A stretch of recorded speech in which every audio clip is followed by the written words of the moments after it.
Bishop John Ireland, a key player in this story. So 1838 to 1918, Bishop St. Paul, Minnesota. Now, he's a Republican, interestingly enough, in a time when most Catholics and most bishops would have been Democrats.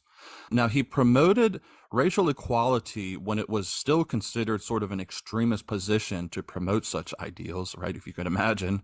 Now, he also helped, there were Irish immigrants who were settling in the U.S. And, I talk about this in my other video about the Catholic, early Catholic communities. And as they're settling in the U.S., they're settling into slums. And he had a great concern for those communities, and he helps them settle out of these slums in the major cities and move them into the West. So he's part of this colonization process, which is we're going to leave aside the issues with colonization. I'm going to bring that up actually in later talks. But for now, his intentions here are to help the Irish immigrants get out of this sort of often horrendous situation that they're placed in. And he's also, as well as these Irish immigrants are coming into the West, one of the problems that they had is often young girls, Irish girls, are tricked into prostitution.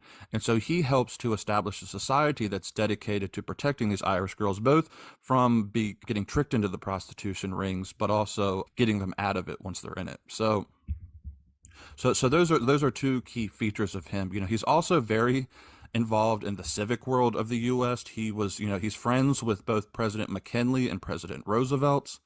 And a key feature to his bishopric is that he wants to modernize and assimilate Catholics into the greater American society. That is via American values, American political leanings. And by political meanings, I mean that sort of liberal, classical sense of liberalism. And also, he wants to assimilate American Catholicism into America's greater religious sensibilities, that is, its Protestant sensibilities.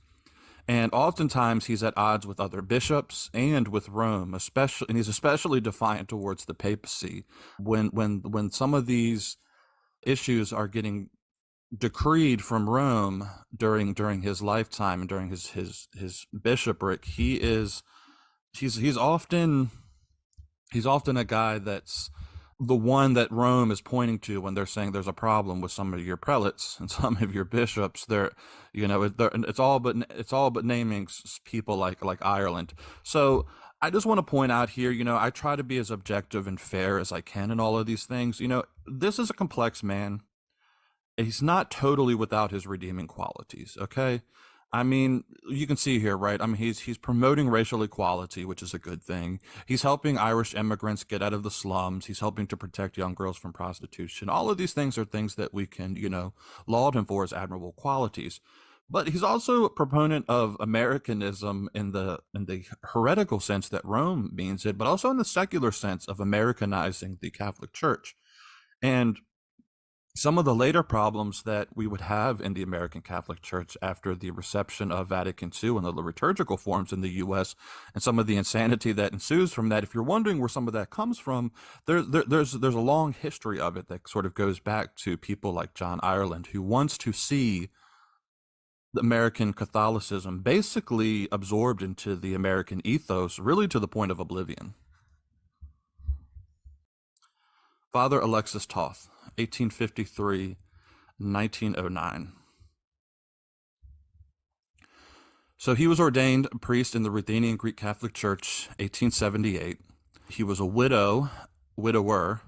In 1889, he answers the request from this community to come to the U.S. to minister to the migrant population in St. Paul, Minnesota.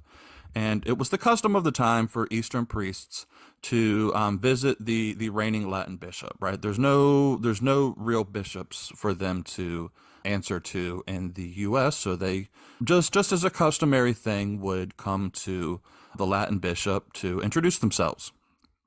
And who was the Bishop of St. Paul, Minnesota? Well, none other than our friend Bishop Ireland.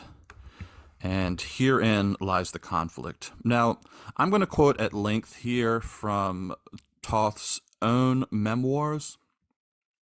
I haven't been able to find in any of the archives Ireland's take on this story. I don't even know if Ireland necessarily saw this as a significant enough event in his life to make note of it. I don't think he kind of realized the damage he was about to inflict.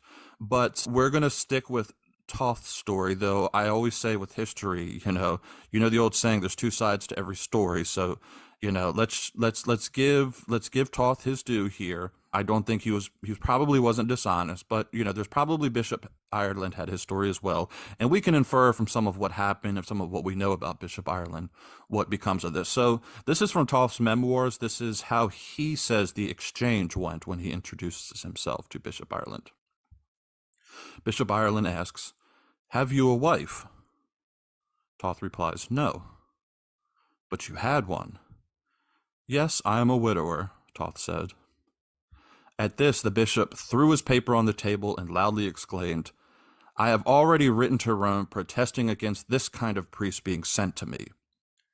Toth said, "I am a Catholic priest of the Greek Rite. I am a uniate. I was ordained by a lawful Catholic bishop.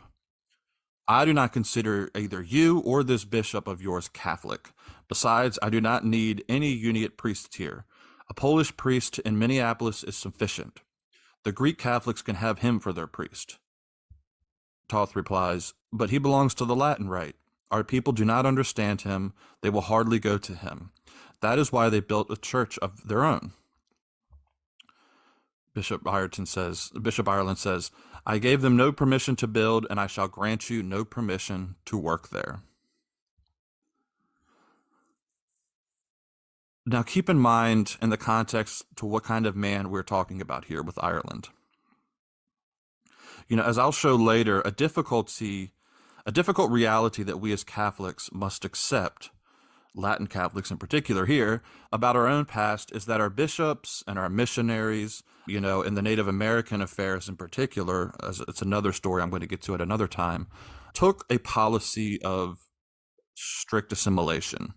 Now, you do have men like McQuaid who are trying to sort of halt the advance against Protestantism, but what he was mainly particularly concerned about saving was the Latin Catholic identity.